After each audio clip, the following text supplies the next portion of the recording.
ಈ ಕಲಿಯುಗದಲ್ಲಿ ಎಷ್ಟೊಂದು ದುರ್ಗುಣ, ಎಷ್ಟೊಂದು ದುರ್ನಡತೆ ತುಂಬಿ ಕಾಣ್ತದಲ್ಲ. ಅಯ್ಯೋ ಪರಮಾತ್ಮ, ಈ ಅಹಂಕಾರವನ್ನು ಮುರಿಯಕ್ಕೆ ಆ ಸಿನಿಮೆಯೇ ಮೂಲ ಕಾರಣ. ತುಂಬೋ ಮಹಾದೇವ.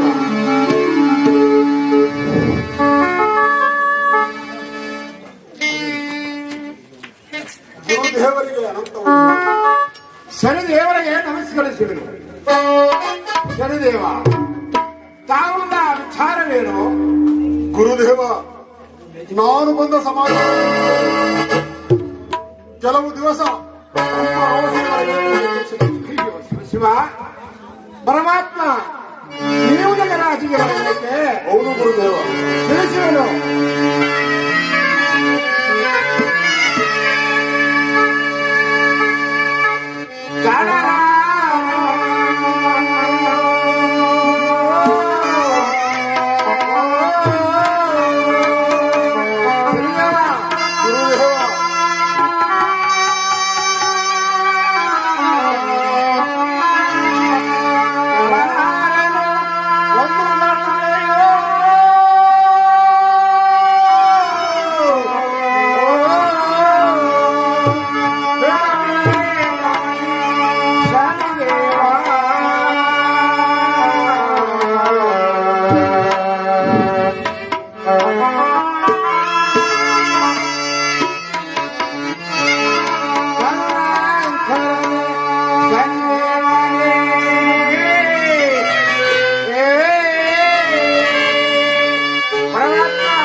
ಶನಿದೇವ, ಬೇಡಪ್ಪ ಬೇಡ.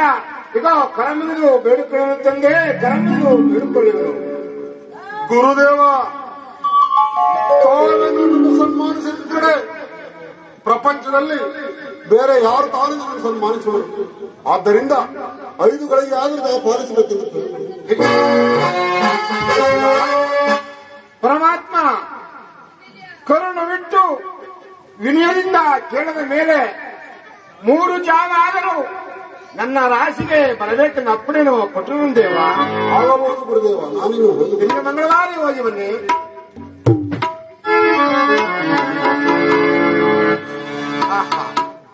ಆ ಶನಿದೇವರಿಗೆ 3 ಜಾವ ನನ್ನ ರಾಶಿಗೆ ಬರಬೇಕೆಂದು ಅಪ್ಪಣೆಯನ್ನು ಕೊಟ್ಟಿರುವನು.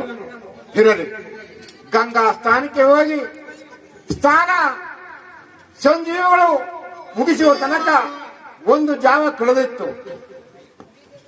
ಜಪಗಳನ್ನು ತೀರಿಸುವ ತನಕ 1 ಜಾವ ಕಳೆದಿತ್ತು.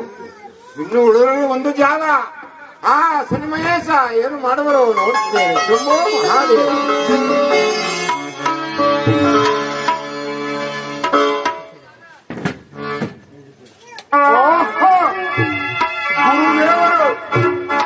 ಸ್ನಾನಕ್ಕೆ ಹೊರಟಿರುವ ಸಮಯವಾಗುವುದು.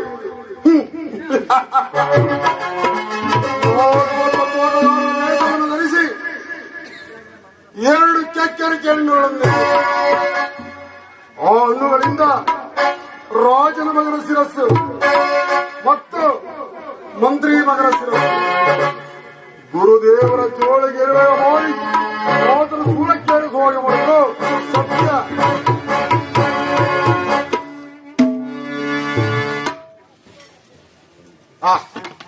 ಶಂಭೋ ಮಹಾದೇವ.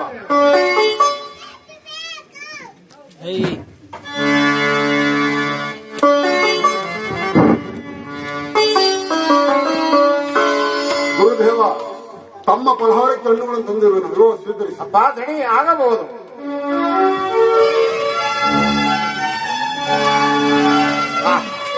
ಈ ಹಣ್ಣುಗಳು ಬಹು ಚೆನ್ನಾಗಿರುವುದು. ಈಗ ಬೆಲೆ ಹೇಳಪ್ಪ. ಗುರುದೇವ, ಆ ಭಗವಂತನು ನಮಗೆ ಎಷ್ಟು ಜ್ಞಾನವನ್ನು ಕೊಡುವನೋ ಅಷ್ಟನ್ನು ದಯಪಾಲಿಸುವರಾಗಿ. ಹಾಗಾದ ಮೇಲೆ ಈಗ ತೆಗೆದುಕೊಳ್ಳಿ ಈ ಹೆಣ್ಣಿನ ಕ್ರಯದ ಹಣವನ್ನು. ಆಗಬಹುದು ಗುರುದೇವ, ನಾನಿನ್ನು ಹೋಗಿ ಬರಲಿ. ನಿಮಗೆ ಮಂಗಳವಾರ ಹೋಗಿ ಬನ್ನಿ.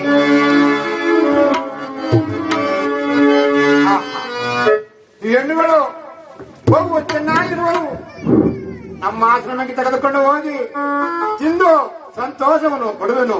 ಶಂಭೋ ಮಹಾದೇವ.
ಕೊನೆ ವಾರಕ್ಕೆ ಹೋದ ಸುಮಾರು ಮಧ್ಯಾಹ್ನದ ಊಟದ ವೇಳೆ ಆದರೂ ಇನ್ನು ಅರಮನೆಗೆ ಬಾರದಿರುವ ಕಾರಣವೇನು? ಅದನ್ನು ಪ್ರಭು ತಿಳಿಸುವರು.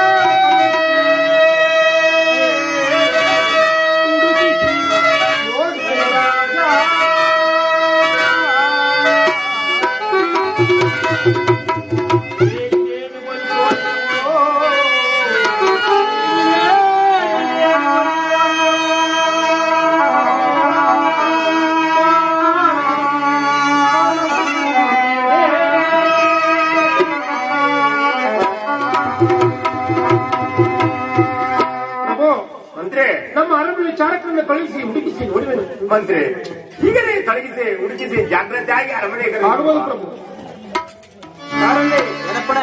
ನಮ್ಮ ಅರಮನೆ ಚಾರಕರನ್ನು ಮಾಸ್ತಾನಕ್ಕೆ